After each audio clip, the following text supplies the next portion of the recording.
চতুর্থ আসমানে। লাশ না জীবিত? জীবিত। ইহুদিরা ঈসা আলাইহিস সালামকে হত্যা করার জন্য যখন চেষ্টা করছে, আল্লাহ তাআলা নিজের কুদরতি হাতে ধরিয়া ঈসা আলাইহিস সালামকে জীবিত অবস্থায় চতুর্থ আসমানে নিয়ে রাখছেন। তিনি কিয়ামতের আগে দুনিয়াতে একবার আসবেন, এই কথা আপনারা জানেন। ঈসা আলাইহিস সালাম কিয়ামতের আগে দুনিয়াতে একবার আসবেন। কেন আসবেন? উম্মত হিসেবে। তো কেন আসবেন? কেন আসবেন? কারণটা কি? কারণ হলো আমাদের নবী শেষ নবী, আমাদের নবীর পরে আর কোন নবী নাই, আমাদের নবীর পরে আর নবী হবে না। ঈসা আলাইহিস সালাম আবার আসবেন, নবী হইয়া আসবেন না, উম্মত হইয়া আসবেন। কারণটা কি? কেন? যেহেতু আচ্ছা আমি টাকা তো নাই, আমার বাড়ি তো বাড়ির পাশে একটা দরিয়া, এমন একটা বিড়াল, ওরা মনে করছে যে হুজুর মানুষ আমার কিচ্ছু করব না, একবার টাকা তো নাইছি আমার বাড়িতে তো এমনকে একটু কুসুম বসে একটা দরিয়া বিটা মুনিছে। আল্লাহ, আসলে আপনারা বিরক্ত হন মনে হয়। ঈসা আলাইহিস সালাম আসবেন, কারণ কি? ওনার একটা কাম বাকি রয়ে গেছে, ওই কাজটাকে পূরণ করার জন্য আসবেন। সেই কাজটা কি? যে আল্লাহ বলেন কুল্লু নাফসিন যায়িকাতুল মাউত, প্রত্যেক প্রাণীকে মরতেই হবে, প্রত্যেক প্রাণীকে মরতেই হবে। আর জন্ম এবং মরার স্থান হলো দুনিয়া। মরার স্থান কোনটা? দুনিয়া। কিন্তু উনি আছেন কোথায়? আসমান। আসমানে যদি আজরাইল গিয়া ঈসা নবীর রূহ কবজ করতে দাঁড়ায়, হয়তো ঈসা নবী বাম হাতেই থাপ্পড় মারবেন, এ বেটা এখানে আমাকে তুই মারবি তো মার্ডার কেসের আসামি হবি, কারণ মারার জায়গা তো এইটা না, মারার জায়গা কোনটা? দুনিয়া। তো ওনারে তো আজরাইলে মারার আগেই ওনারে আল্লাহ আসমানে নিয়ে গেছেন, এই জন্য ওনার একটা কাম বাকি রয়ে গেছে, মরণ। এই মরণের জন্য উনি দুনিয়াতে আসবেন। তাহলে ঈসা নবী নবী হইয়াও আশা লাগবে মৌতের সর্বপান করার জন্য। কি বুঝলাম? যে তাহলে আমরা কি বাঁচতে পারবো? পারবো না। পৃথিবীর একজন প্রথম সারির দার্শনিক, নাম হলো আফলাতুন। এই আফলাতুনই বুদ্ধি করছে, বুদ্ধি করছে এই দার্শনিক মানুষ। তো আজরাইলে তো আসবে, আর প্রত্যেকটা প্রাণীর মৃত্যুর তো একটা নির্ধারিত টাইম আছে, টাইমের আগেও মরণ হবে না, টাইমের পরেও মরণ হবে না, টাইম মতো। আদি চালাকি করিয়া যদি টাইমটাকে একটু ওভার করা যায়, তাইলেই তো বাঁচিয়া গেলাম, আজরাইল আর আমারে মারতে পারবে না। এখন কি করা যায়? বুদ্ধি করিয়া উনি 18টা ভাস্কর্য বানাইছে। ভাস্কর্য তো বাঙালি এখন আর নতুন করে বুঝান লাগবে না, যে তোলপাড় ভাস্কর্য নিয়ে সবাই তো এই নামটা মুখস্থ আছে, মানুষের মতো মানুষ।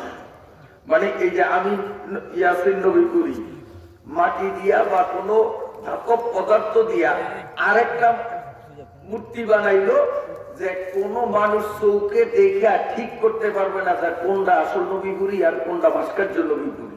এত নিপুণ দক্ষতা সম্পন্ন কারিগর হুবহু চোখে দেখে মালুম করা যায় না। তা আফলাতুন ওই রকম কারিগর দিয়া আরো 18টা আফলাতুনের ভাস্কর্য বানাইছে, আর নিজে একজন। এখন আফলাতুন কয়জন? 19 জন। একবারে কাতার দিয়া 19টা চেয়ারে 19 জন আফলাতুন বসা। এর মধ্যে নকল কয়টা, আসল কয়টা? 18টা নকল, একটা আসল। কিন্তু চোখ দিয়া মালুম করা যাবে না। আপনি চাইলে এইটি তো আসল, এইটি দিয়ে আসল, যেটার দিকে চাইবেন আসল, মানে কোন পার্থক্য নাই ধরার মতো। আফলাতুন চিন্তা করলো যে ও তো আর ভাস্কর্যরে মারার জন্য আসবে না, আসবে তো আমারে মারার জন্য। আর আইসা যখন দেখবে যে কিরে মারতে আইলাম এক আফলাতুন রে, বৈশা আছে যে 19টা আফলাতুন, কোনটা থুয়া কোনটারে মারমু, একটা বাড়তি আরেকটারে মারলে তো আবার আমি কৈফিয়ত দিতে হবে। কাজী অরিজিনাল আফলাতুন কোনটা তালাশ করিয়া বাইক করতে করতে ওনার মাথা খাটাইতে খাটাইতে সময় ওভার হয়ে যাবে।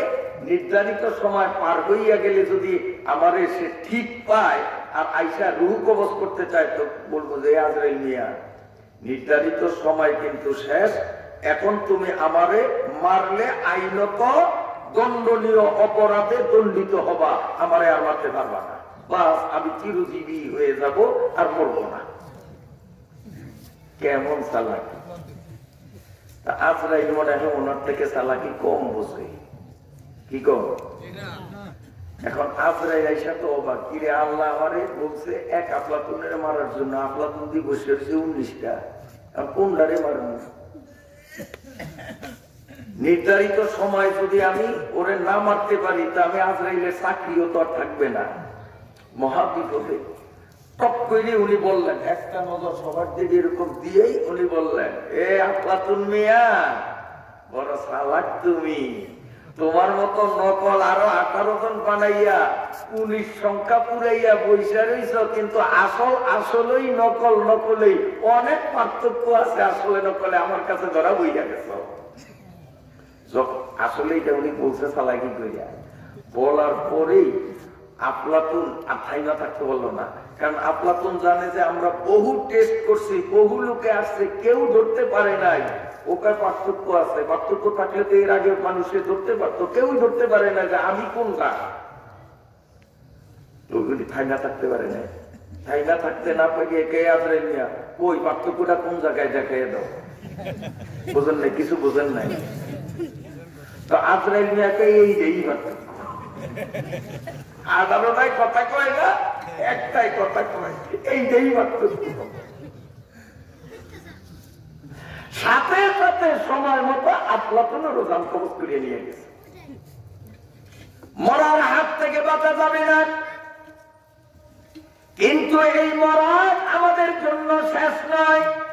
মৌত কসম জাহে গাফিল ইখতিতামে জিন্দেগি, মৌত है कर हकीकत सुबह दवामे जिंदगी। মৃত্যু আমাদের শেষ নয়, বরং অপুরন্ত জীবনের শুরু।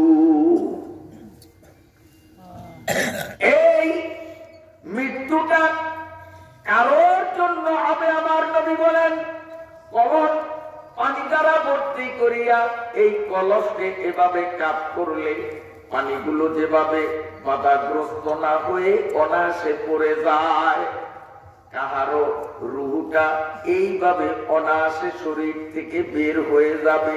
অন্যদিকে কাহারো মৃত্যুটা এত কঠিন হবে, এত কঠিন হবে। আমার নবী বলেন, নাফরমানের রুহটাকে আজরাইল যখন ডাক দিবে, আগুনের পাত্র হাতে নিয়ে আজরাইল বলবে, তোর সময় শেষ, তাড়াতাড়ি নাম, এই পেয়ালার মধ্যে নাম। রুহটা তখন বলবে, আজরাইল চোখে দেখিয়া এমন দুর্বিষহ জ্বলন্ত আগুনে আমি নামতে রাজি নই। যখন সে নামতে মোটেই রাজি হবে না, ঠিক নির্ধারিত সময়টা যখন এসে যাবে, আজরাইল তার ডান হাতে একটা টেনা রাখবেন, যেই টেনার মধ্যে জ্বলন্ত আগুনের বড় বড় কাঁটা। আল্লাহ পাকের নবী বলেন, নাফরমানের রূহটা শরীর থেকে যখন বাহির হইয়া আগুনের পাত্রে নামতে রাজি হবে না, মৃত্যুর সময় এসে যাবে, হযরতে আজরাইল নিষ্ঠুর নির্দয় হয়ে নাফরমানের রূহের উপরে যখন টেনা দিয়া জোরে একটা কোপ বসাইয়া দিবে, নাফরমানের রূহটা টেনার কাটার সাথে যখন আটকাইয়া যাবে, উনি টেটার পাট ধরিয়া সজরে যখন টান মারবে, আবার নবী বলেন, নাফরমানের রূহটা শরীর থেকে আলাদা হইতে এমন কষ্ট পাইবে, একটা জীবিত ছাগলের ধরিয়া তার চামড়া চাকু দিয়া চালাইলে ওই ছাগল যতখানি কষ্ট পায়, নাফরমানের রূহটাকে টেনার পাট ধরিয়া টান দিয়া বাহির করলে ওই নাফরমান মৃত্যুর যন্ত্রণা ছাগলটার থেকেও বেশি অনুভব করবে। আমার ভাইরা, তাই বলেন তো আরামের মৌত চান না এমন কঠিন মৌত? কোনটা চাই আমরা? আরামের মৌত যদি চাই, পথ মাত্র আমাদের একটা, সেটা হলো আল্লাহ পাকের নবী বলেন তারাকতু ফীকুম আমরাইন কিতাবাল্লাহি ওয়া সুন্নাত রাসূলিহি। আমার আল্লাহ, আমার নবী সাল্লাল্লাহু আলাইহি ওয়াসাল্লাম বলেন, আমি দুইটা জিনিস তোমাদের মাঝে রেখে গেলাম, একটা হলো আল্লাহর কোরআন, আর একটা আমি নবীর সুন্নাত, আমার তরিকা। যদি আল্লাহর কোরআন আর নবী তরিকা আমি আপনি যদি অবলম্বন করতে পারি, কলসের পানি বাধাগ্রস্ত না হয়ে যেভাবে পড়ে যায় অনায়াসে, আমাদের রূহটাও শরীর থেকে অনায়াসে বের হয়ে যাবে, কষ্ট হবে না। তাই বন্ধুরা আমার, আমি আপনাদের সামনে ওই কিতাবুল্লাহ থেকে সূরা নিসার কেবল একখানা আয়াত তিলাওয়াত করলাম। আমরা সূরার এই আয়াতের তাফসীর তরজমা শোনার আগেই প্রত্যেকে ব্যক্তিগতভাবে সিদ্ধান্ত নিয়ে নেই, পুরা 30 পারা কোরআন তো আজকে শুনতে পারবো না। আল্লাহ যদি তৌফিক দেন কেবল একটা আয়াতের তাফসীর শুনবো। শোনার আগেই নিয়ত করে নেই, ওই সহজে মরণের নিয়তে আমরা কোরআনের আয়াতের বয়ান মানার নিয়তে শুনবো। রাজি আছেন? মানার নিয়তে শুনবো। রাজি আছেন ইনশাআল্লাহ? ইনশাআল্লাহ। তাহলে শুরু করা যেতে পারে। আমার আল্লাহ বলেন, الرجال قوامون على النساء بما فضل الله بعضهم على بعض وبما أنفقوا। আল্লাহ রাব্বুল আলামিন আলোচ্য আয়াতে বলেন, পৃথিবীর মানুষগুলাকে লিঙ্গভেদে ক্লাসিক্যাল পদ্ধতিতে আমি দুটি শ্রেণীতে বিন্যস্ত করলাম। একদল হলো নারী আর একদল হলো পুরুষ। ঠিক আছে কিনা? একদল হলো নারী আর একদল হলো পুরুষ। আল্লাহ বলেন, নারীও আমি বানাই, পুরুষও আমি বানাই। একমত আছেন নি আপনারা? মায়ের পেটে আমি আর আপনি যে পুরুষ হয়ে আসলাম, আমার বোন আপনার বোন মেয়ে হয়ে আসলো, কে বানাইছে? আল্লাহ। সত্যি? পোলা কে বানায়? আল্লাহ। যারা বোঝেন তারা জবাব দেন। মায়ের পেটে পোলা কে বানায়? আল্লাহ।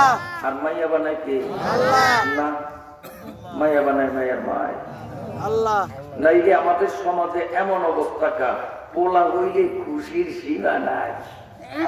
জন্মদিন পালন করে, পোলার জন্মদিন, কেক কাটা অনুষ্ঠান, নাউজুবিল্লাহ, যেগুলি খ্রিস্টানি আদর্শ। পোলা হইলে মোবাইল নম্বর খুঁজিয়া খুঁজিয়া নিয়েও মোবাইল করে, কিরে তোর নম্বর নাই, 4-5 জনের কাছে রিং দিয়া তোর নম্বর সংগ্রহ করলাম। কিরে ভাই, কি ব্যাপার, আমার নম্বরের জন্য তো পাগল? কাল না দিলে তোকে ভাতিজা হইছে, মুসলিম সুইটসে কাল মিষ্টি খাওয়া মোবাইল, এরকম দাওয়াত দেয়নি? পোলা হইলে দাওয়াত দেয়, কাজ করিয়া অনুষ্ঠান করে, কেক কাটা অনুষ্ঠান। এই রে কপাল পোড়া মুসলমান। আর যদি মেয়ে হয়, মক্কা ছুট্টু নতুন বাজার বন্ধুর সাথে দেখা, কি যে শুনছি না ভাবি অসুস্থ, দিনকাল ঘনে হয়ে গেছে, কিছু ঘটনা আল্লাহ দেয়নি, কিছু করিস না।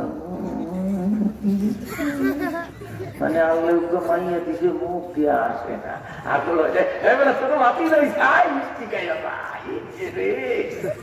এগুলা বাস্তব না? বাস্তব। পোলা হইলে খুশি, মায়া হইলে মুখখান ছোট্ট।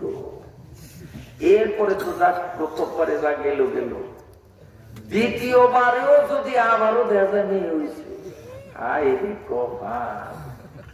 মেয়ের মায়ের তো পাট তলে আর মাটি থাকে না। তুচ্ছ তাচ্ছিল্য আর অবজ্ঞার পাত্র যে দেখে সেই তাকে প্রতিপন্ন করে বারবার ওরে কোথা কপালটা যে এমন। থার্ড টাইম 3 নম্বরে আমারও যদি ওই মাইয়া, তাহলে এই মাইয়ার নানির কাছেও মাইয়ার মায়ের কোনো ঠাই থাকে না। বারবার তোর মাইয়া ওইটা, পরের বাড়িতে তো ঠাই নাই, বাপের বাড়িতেও ঠাই থাকে না, বারবার তোর মাইয়া ওইটা। অনেকে তালাক পর্যন্ত দিয়ে দেয়, স্ত্রীকে মারে, গালি দেয়, তার রীতিমতো স্ত্রী সুলভ যে হক স্বামীর থেকে পাও না, সেসব হক পর্যন্ত আদায় করে না, বারবার বেকের হয় এই অপরাধে। এগুলো সমাজে আছে না নাই? তাহলে বুঝা গেল যে পোলা বানাইছে পোলার বাবা, এই জন্য খুশি, আর মাইয়া বানাইছে মাইয়ার মায়, এই জন্য বেজার।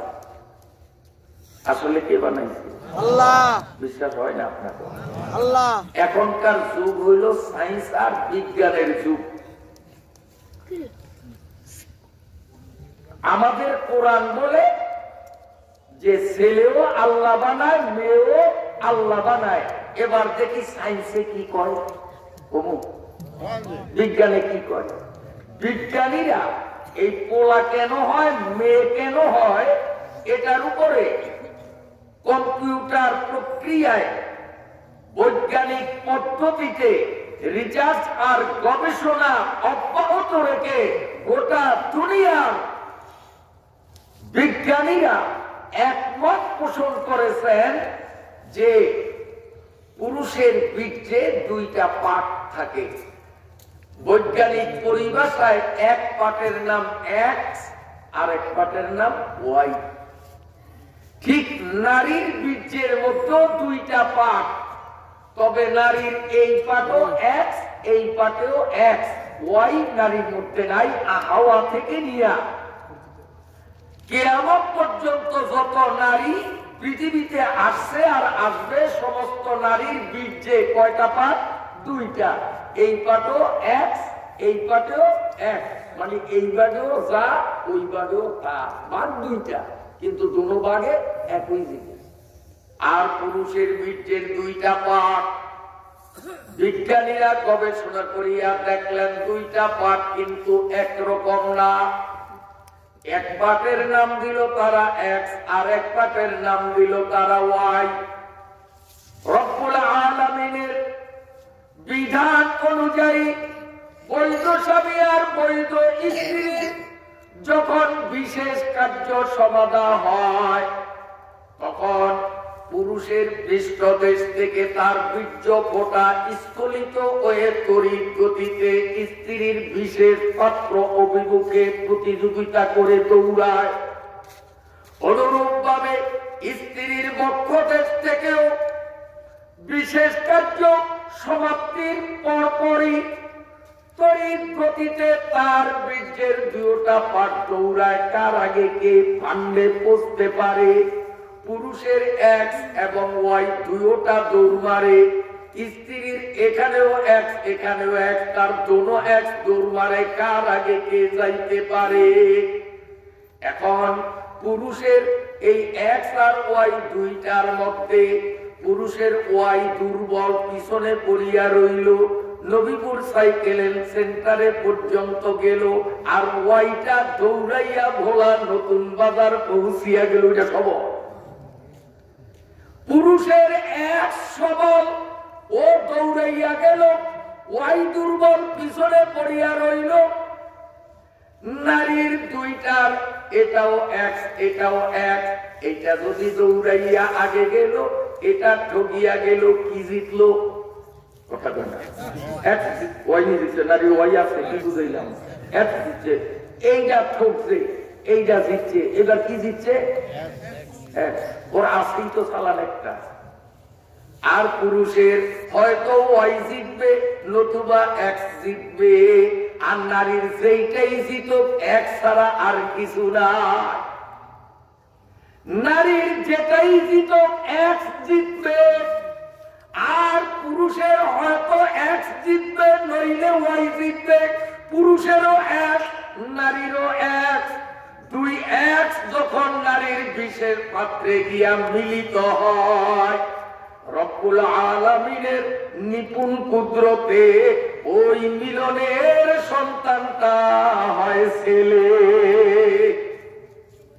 আর যদি পুরুষের এক দুর্বল, দৌড়াইতে পারে না, ওয়াই সবল, ওয়াই দৌড়াইয়া আগে গেছে, যাবি স্কুলে গেছে, এটা এক গেল সাইকেল সেন্টার, ওয়াই গেছে গিয়া নতুন বাজার।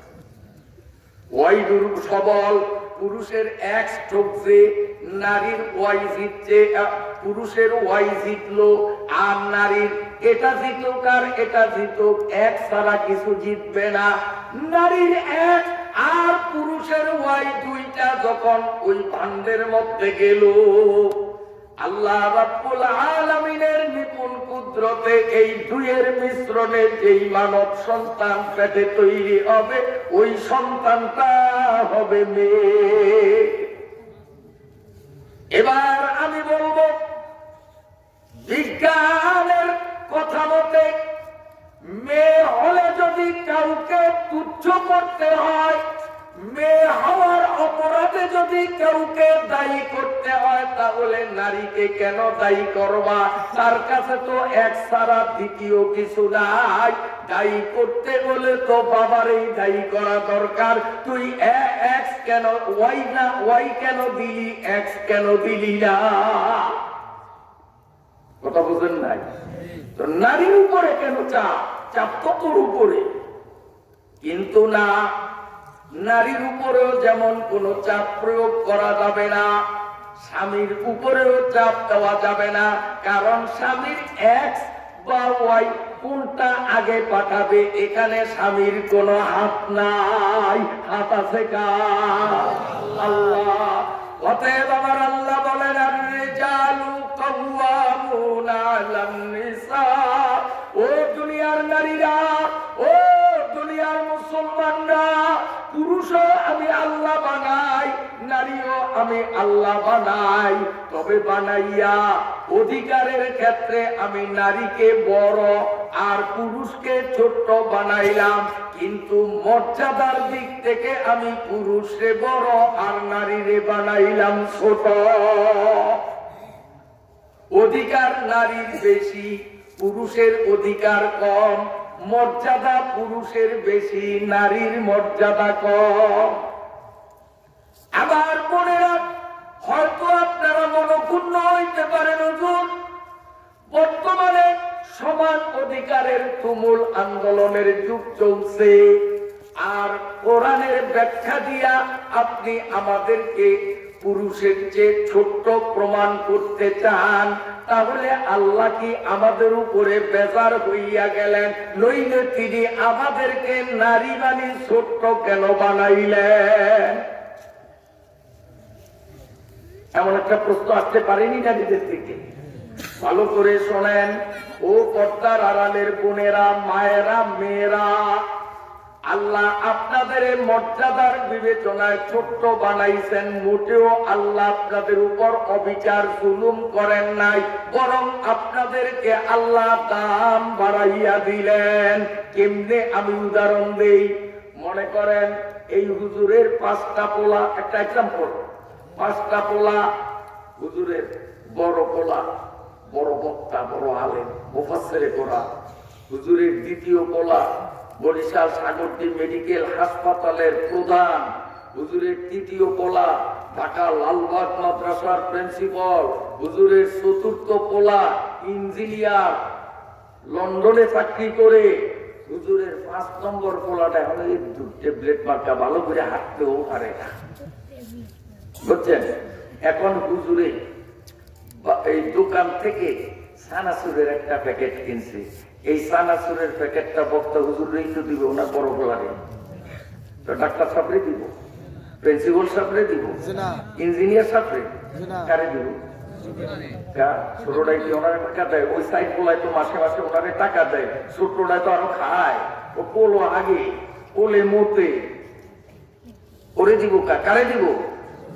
আর কথা কয় না, ছোট্টটারে দিবে। কেননা ও ছোট্ট ও দুর্বল। জন্মদাতা বাবা যদি চানাচুরের প্যাকেটটা ছোট্টটারে দেয়, বড়টারে দেয় না। ও নবীপুরের মুসলমান মহিলারা, মর্যাদার দিক থেকে যখন আপনারা ছোট্ট, রহমতের পোটলাটাও আল্লাহ আপনাদের দিবে, পুরুষদের দিবে না। আল্লাহ আপনাদের রহমতের পোটলা কেমনে দিলেন একটু ভালো করে শোনেন গো মা। আমরা পুরুষরা লক্ষাধিক টাকা ব্যয় করিয়া, পাসপোর্ট ভিসা ওকে করিয়া, অন্তত 45 দিনের ভিসা নিয়া অনেক পরিশ্রম আর সময় দেয়। একবার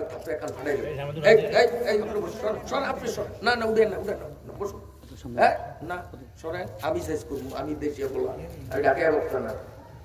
আপনারা কেন বলবেন কাল সকালে সালিশি করবেন, মুখে আমার বলারে ধরে উঠিয়ে দিতে কি করতে হবে সাইজ আমি করবো, সব কৌশল জানা আছে। কারণ জায়গা নাই, জমিন নাই, ব্যবসা নাই, বাস্তু গাঠে এই চাকরি করিয়া মানুষ নিয়ে খেলা করি। কারে কোনে সাইজ করতে হবে ওই কৌশল আমার জানা আছে। দরিয়া এই কথা কেন না, দরিয়া স্টেজে আমি একটা আসতে মেলা আমার দেখা পুরা ময়টা ঠান্ডা হয়েছে, একটারে দরিয়া মেলা হবে চিনো তোমার সামনে চুপ করিয়েন না। ও তো ভালো কথা, ওর দাদাও ডিস্টার্ব করতে পারবে না। ইনশাল্লাহ গিয়ে আসি নুই করি, বেয়া তুমি করতে হলে উস্কুরিয়া করি, সাইজ করিয়া তুমি। আপনার বিরক্ত হননি? খেয়ালে শোনেন, আমরা হজ করতে অনেক সময় লাগে, কষ্ট লাগে, পয়সা টাকা লাগে, ঠিক না? এরপরে হজ করি, তাও কবুল হয়েছে কি হয়েছে না গ্যারান্টি আছে? কিন্তু পর্দার আড়ালের মায়েরা কান খুলিয়ে শুনেন, প্রাপ্ত বয়সের মহিলাদের প্রতি মাসে সর্বনিম্ন 3 দিন, সর্বোচ্চ 10 দিন একটা বিশেষ মেয়েলি রোগ হয়, যেই রোগ পুরুষের কোনোদিন হয় না। মহিলাদের প্রতি মাসে একটা মেয়েলি রোগ সর্বনিম্ন 3 দিন, সর্বোচ্চ 10 দিন হয়। ওই টাইমে অপবিত্র জনিত কারণে মহিলারা নামাজ পড়তে পারে না, এই কথা সব মহিলাদেরই জানা আছে। আপনারা কি কন? কিন্তু মায়েরা, এই পিরিয়ডের দিনগুলোতে অপবিত্র জনিত কারণে আপনি নামাজ পড়তে পারবেন না, ঠিক আছে, কিন্তু নামাজের ওয়াক্ত হইলে সুন্দর করে মাগো আপনি ওযু করবেন। পরনের কাপড়টা যদি আপনার নোংরা থাকে, ওটাকে পরিবর্তন করে পরিচ্ছন্ন একটা কাপড় পরিধান করবেন। নামাজের মুসাল্লা বিছাইয়া কিবলামুখী হইয়া আত্তাহিয়াতুল সূরাতে পড়বেন। ঘন্টা খানেক বসা লাগবে না। আপনার শরীর পবিত্র থাকলে ওই বেলার নামাজটা পড়তে যতটুকুন সময় আপনার লাগতো, অনুমান করে ওই পরিমাণ সময় বসিয়া ছোট্ট একটা দোয়া বারবার পড়বেন, কোনো হিসাব নিকাশ নাই। 1.5 থেকে 2 মিনিট সবাই বসিয়া বসিয়া মাগো ওই প্রিয় চলাকালীন প্রতি নামাজের ওয়াক্তে যদি ওযু করে বসে দোয়াটা বারবার করতে পারেন, 1.5 থেকে 2 মিনিটের এই ক্ষুদ্র আমলের বিনিময়ে আল্লাহ রাব্বুল আলামিন 1000 রাকাত নামাজের সওয়াব আপনার আমল নামায় দিয়ে দিবে। ওই পর্যন্তই নয়, মাগো আপনার মাথার তালু থেকে পায়ের তালু পর্যন্ত সারা শরীরে যতগুলি রগ আছে, এই রগের সংখ্যা যত, অতগুলো কবুল উমরা এবং অতগুলো কবুল হজের সওয়াব আল্লাহ আপনাকে দিয়ে দেয়। 1000 রাকাত নামাজ পড়িয়া সওয়াব দিতে আমাদের পুরুষদের কত ক্লান্তি, কত অবসন্নতা, কত পরিশ্রম। হজ এবং উমরা করা আমাদের জন্য কত পরিশ্রম, ব্যয়বহুল আমল। আমরা কামাই করতে অনেক ঝামেলা, কিন্তু মায়েরা আপনারা যেহেতু ছোট্ট, হুজুরে যেমন চানাচুরের মোছাটা ছোট্টটার হাতে দিল, পুরুষের চেয়ে আপনারা যেহেতু মর্যাদায় ছোট্ট, রব্বুল আলামিন রহমতের পোটলা আপনাদের দিলেন। 1.5 মিনিটেই আপনি নিজের রোগের সংখ্যা বরাবর হজ, সংখ্যা বরাবর উমরা এবং সাথে 1000 রাকাত নামাজের সওয়াবের মালিক হন। ও পর্দার আড়ালের মায়েরা, কারো ছোট্ট অপ্রাপ্ত বয়সের বালক, এই ছোট্ট বাচ্চা অসুস্থতার কারণে কান্নাকাটি করে মাকে আরামে ঘুমাতে দেয় না। মা যদি বিরক্ত হইয়া সন্তানের বোকা না দেয়, মা যদি সন্তানের গালি না দেয়, মা যদি সন্তানকে আঘাত না করে, বরং সন্তানকে মন ভুলাইয়া সান্ত্বনার মাধ্যমে ঘুম পড়াইবার চেষ্টা যদি করে, এতে যদি একটি রাত্র মা কষ্ট করে, আল্লাহ রাব্বুল আলামিন 12 বছরের নফল ইবাদতের সওয়াব ওই মহিলার আমল নামায় দেয়। আমাদের দেশে আল্লাহ মাফ করুক, অনেক অদক্ষ পিতামাতা আছে। ছোট্ট বাচ্চারা যখন ঘুমায় না, খালি কান্দে, জ্বালায়, তখন বিরক্ত হইয়া করে দি এই বেড়া থাপ্পড় দেয়, থাপ্পড় দিয়ে ডর লাগে, থাকতে লেগে এ কোথায় এ বুট বুট বুট বুট ডর লাগাই নিও। খবরদার, এগুলি জীবনেও করবেন না। যেই সমস্ত অদক্ষ মা বাবা শিশুকে জুজুবুরির ভয় লাগাবে, ভূতের ভয় লাগাবে, ওই সন্তানের কচি যন্ত্রের উপরে, হৃদক্রিয়ার উপরে প্রচন্ড আঘাত করে, ওই আঘাতটা দেখা দিবে তার প্রাপ্ত বয়স যখন হয় তখন। আর আমরা মাইক যুগে খবর পাবো, অমুক মিয়া হৃদরোগে আক্রান্ত হয়ে বেলা এতটা এত মিনিটে ঢাকা সরোয়ার্দী হাসপাতালে ইন্তেকাল ফরমান। এই যে হৃদরোগে আক্রান্ত হইয়া বড় মিয়া মারা গেলেন, এর জন্য দায়ী হলো বড় মিয়া মা আর বাবা ওই ছোট্টকালে ভূতের ভয় লাগাইছে, সেই কারণে তার হৃদরোগ দেখা দিচ্ছে। ভয় দেখাইবেন না, সবার ধৈর্য ধরবেন। মাগো 12 বছর নফল ইবাদত করলে যে সওয়াব, একটা রাত্রেই আল্লাহ আপনাকে ওই সওয়াব দিবে। বলবেন হুজুর, সওয়াব তো পাবো আখিরাতে, নগদে তো ঘুমাইতে পারি না ওর জ্বালায়। প্রশ্ন হয় না? আর কুজাম কেল যাওয়া বাজারাওয়াত, हर पूजा पुस्तक आबाजारवा, हर पूजा दर्द दवा आजारवा। এই প্রশ্নের সমাধান ভালো করে জেনে নিন। ছোট্ট ছোট্ট বাচ্চারা মা বাবাকে যদি জ্বালাতন করে, কান্নাকাটি করে, চিৎকার করে ঘুমাতে দেয় না, আপনি জুজুবুরির ভয়, ভূতের ভয় লাগাবেন না। আমার দিকে তাকান। ওই শিশুটাকে এভাবে কোলে নিবেন 2 হাতের উপর, এভাবে তাকে হালকা ভাবে, আলতো ভাবে, মৃদু ভাবে তাকে দোলা দিতে থাকবেন। আর এই কবিতাটা জোরে জোরে পড়তে থাকবেন। আমার সাথে সাথে বলেন, আল্লাহ আল্লাহ বিকামালিহি কাসাফাত দুজা বিজামালিহি হাসনাত জামিউ খিসালিহি সাল্লু আলাইহি ওয়া আলি। এটা কিন্তু দুরূদ না, অনেকে মনে করে দুরূদ। এটা দুরূদ নয়, এটা একটা কবিতা নবীজির শানে। শেখ সাদি রাহমাতুল্লাহ আলাইহি নবীজির শানে এই কবিতাগুলি আবৃত্তি করেছেন। এটা একটা আরবি ভাষায় কবিতা। যদি আপনি বাচ্চারে কোলে নিয়া এইভাবে দোলা দিতে থাকেন, আর এই শেখ সাদির কবিতাটা নবীজির প্রশংসাপূর্ণ কবিতা বলেন, বালাগাল উলা বিকামালিহি কাসাফাত দুজা বিজামালিহি হাসনাতু জামিউ খিসালিহি সাল্লু আলাইহি ওয়া আলিহি। যদি এইভাবে দোলা দিতে থাকেন আর কবিতাটা পড়তে থাকেন, আমি কসম করে বলবো পরীক্ষিত আমার ওরে কয়েক মিনিট আপনি এভাবে দোলা দিবেন আর কবিতাটা বারংবার পড়তে থাকবেন, আপনার অজান্তেই দেখবেন আপনার শিশুর ক্রন্দন বন্ধ হয়ে গেছে। নজর করে দেখবেন সে নিদ্রায় বিভোর হয়ে গেছে, সহজে ঘুম আসবে। তাকে জুজুরের ভয় লাগাইবেন না।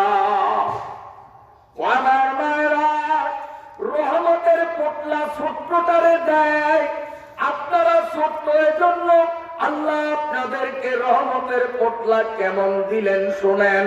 পরওয়ারদিগারে আলম আমাদের বিশ্ব নবী সাল্লাল্লাহু আলাইহি ওয়াসাল্লামকে পাঠাইয়া গোটা দুনিয়ার মুসলিম নারীরে জানাইয়া দিলেন, মুসলিম রমণীর স্বামী বাহির থেকে যখন ঘরে আসবে আর স্ত্রী যদি স্বামীর আগমন টের পাইয়া আগেই দরজাটা খুলিয়া স্ত্রী স্বামীর মুখ পানে তাকাইয়া যদি একটু মুস্কি হাসি দিতে পারে, সঙ্গে সঙ্গে জিহাদের অর্থ সওয়াব ওই মহিলার আমলনামায় আসিয়া যায়। আল্লাহ পাকের নবী বলেন, ও মুসলিম রমণীরা তোরা ছোট্ট বলিয়া মন খারাপ করিস না, রহমতের পোটলা মালিক তোদের কেমন দেওয়া দিলেন কান খুলিয়া শুনবে নবীপুরের মুসলিম রমণীরা। আল্লাহ কোন মহিলার স্বামীর ব্যবহৃত কাপড় ময়লা হয়ে গেছে, বিচক্ষণা নারী নিপুণ বুদ্ধি পরিচালনা করিয়া স্বামীর হুকুম দেওয়ার আগেই যদি স্বামীর কাপড়গুলো ধুইয়া দেয়, যেমন বন্ধে তুমি লক্ষ্য করলা তোমার স্বামী যেই টুপি পরিয়া নামাজ পড়ে টুপিতে একটু ময়লা ময়লা, স্বামী তোমাকে হুকুম করার আগে তুমি যদি সাদরে ওই টুপিটাকে নিয়া সুন্দর করিয়া ধুইয়া দিতে পারো, একটা টুপি ধুইয়া দেওয়ার সঙ্গে সঙ্গে তোমার আমলনামায় 1000 সওয়াব জমা হবে। 2000 গুনাহ তোমার আমলনামার থেকে ডিলিট হয়ে যাবে। আল্লাহ বেজার হননি আপনারা? আল্লাহ না, মহিলারা বেজার নিয়ে হয়। মহিলারা কয় না রে, আগের আমলে দেখছি ওয়াজে হুজুররা বইয়েই কিসসা শুরু করতো, কিসসা দিয়া শেষ করতো। আমাদের দৈনন্দিনের করণীয় জিনিস, আখেরাতের পথ পরিষ্কার করার জিনিস আমরা শুনি নাই। আজকে সোয়াব কেমনে কামাই করতে পারবো, আর সোয়াব কামাই করলেই তো মালিকের জান্নাত লাভ করতে পারবো, সেই পথ পাইতেছি। মহিলারা আপনাদের চৌকুশি। আল্লাহ তবে মহিলা যারা তারা খুশি, ঠিক আছে। ম্যাডাম মুডাম হয়তো খুশি না হইতে পারে। মাগো মহিলা আছেন, মহিলাই থাকেন, ম্যাডাম মুডাম হওয়ার চিন্তা করিয়েন না। বলবেন যে হুজুর মহিলার ম্যাডাম পার্থক্য কি আছে? পার্থক্য আমগো দাঁড়েন বেশি না, সর কথা। অনেকদিন আগের কথা, অনেকদিন আগের এক সাহেব বাড়ি সর কথা, চাকরি করে ঢাকা, বড় অফিসার। তো ম্যাডাম রেজিয়া দেশে ঈদে বেড়াইতে আসছে। ঈদের কয়েকদিন পরে ছুটি শেষ, এখন ঢাকা যাবে। তো এক যুবক রিক্সাওয়ালারে ঠিক করলো যে আমরা দৌলতকা বাজার বসিয়ে দিবি। তো রিক্সাওয়ালা আসছে, ওই সারের বাড়ির দরজায় একটু ভাঙতি আছে, ভাঙতি বুঝুন তো, রাস্তা ভাঙ্গা। তো ও রিক্সা ওপর রাখছে, রাইকা ও বাড়িতে উঠানে আসছে। স্যার স্যার আমি আসছি, রিক্সাওয়ালা আসছি। রিক্সা করতে স্যার ভাঙতিটা না ওই পাশে। তোরে বলছি না ম্যাডাম যাইব, তোরে বলছি না ম্যাডাম যাইব। তো ও তো রিক্সাওয়ালা পোলাও তো ম্যাডাম ফ্যাডাম বোঝে না। ওকে স্যার ম্যাডামটা আমার কাছে দেন, আমি এইটারে করে করে লইয়ে ফেলছি। ও পারতে জুতা করিয়া আমার ম্যাডামরা তুই কোলে লওয়ার কে রেখে। ও মাহবুবরা আগের আমলে মাতারি আসছিলেন, অনেক বালা আসছিলেন। মাতারির থেকে একটু আগাইয়া হয়েছেন মহিলা, তাও মোটামুটি ভালো ছিলেন। এখন আর ম্যাডাম মুডাম হইয়েন না, তাইলে রিক্সা আলার কোলে করা লাগবে। ঠিক না বেঠি? قال النبي صلى الله عليه وسلم المرأة عورة إذا خرجت استشرفها الشيطان। কষ্ট হয় আপনাদের? আমি আপনাদের বান্ধিয়া রাখবো, সেই দড়ি বাড়ির থেকে নিয়ে আসি নাই, তবে আল্লাহর কালামের এই সূরা নেসার আয়াত আপনাদের এমন বান্দা বানবে ফজর পর্যন্ত যে আলোচনা করি এক চান্দুর ইনশাআল্লাহ আয়াত উঠতে দিবে না। আমি এই ব্যাপারে 100% নিশ্চিত, কারণ ফজর পর্যন্ত আমি আলোচনা করছি। আমাদের এই ভোলাই অনেক মাহফিলে করছি, অন্য জেলার দিক বললাম না, ওঠে নাই যে আমার কেরামতি না, কোরআনের কেরামতি। আল্লাহ, আর ফজর পড়িয়া মুনাজাত দিছি অনেক মাহফিলে, কারণ ফজরের আগে মুনাজাত দিলে বাঙালি তো মুনাজাতের ভাগল দেন না, সর্বনাই আর টঙ্গি মুনাজাতের দিন। আল্লাহ রে, রাস্তায় জায়গা নাই, নামাজ লাগে না, রোজা লাগে না, মুনাজাত দিলেই হইল। এই জন্য ফজরের আগে মুনাজাত দিই নেই, সবটি বাড়িতে ঘুমাইব বলে আজকের মাহফিলের মুনাজাত ফজরের পরে। আল্লাহর মধ্যে বেগুন রয়েছে, ফজর পড়িও আবার কিছুক্ষণ ওয়াজ করিয়া এরপরে মুনাজাত দিচ্ছি। আলহামদুলিল্লাহ। তবে আপনারা চিন্তা করেন না বুঝি আইজ এরকম করিনি না, ইনশাল্লাহ ওরকম করবো না। লিমিটেড সময় ছাড়িয়ে দেবো, তবে আয়াত শেষ করতে পারবো না, না এখনই শেষ করে দেবো। আপনাদের কষ্ট দিয়ে কথা শোনাবো না, কারণ পোলাও খাওয়ার পরে, বিরিয়ানি খাওয়ার পরে আপনার গুড়ি মাছের ভর্তা ভালো লাগে না। কাইলা ছিল রাজধানী, আজ যত নৈহুরের মাহফিলে নৈহুরের ভর্তা। আমার ভাইরা বাবাজিরা, ও পর্দারানের মায়েরা, আল্লাহ পাকের নবী বলেন আল-মারআতু আওরাতুন ইযা খারাজাত ইস্তাশরাফা আশ-শাইতান। আল্লাহ পাকের নবী বলেন, ও মুসলিম মহিলারা, তোমরা ওলা গোপনীয় জিনিস নিজেদেরকে গোপনে রাখো, পর্দায় রাখো। যদি তোমরা পর্দা উপেক্ষা করিয়া বাহির হইয়া আসো, তাহলে শয়তান দ্বারা তোমরা আক্রান্ত হবা।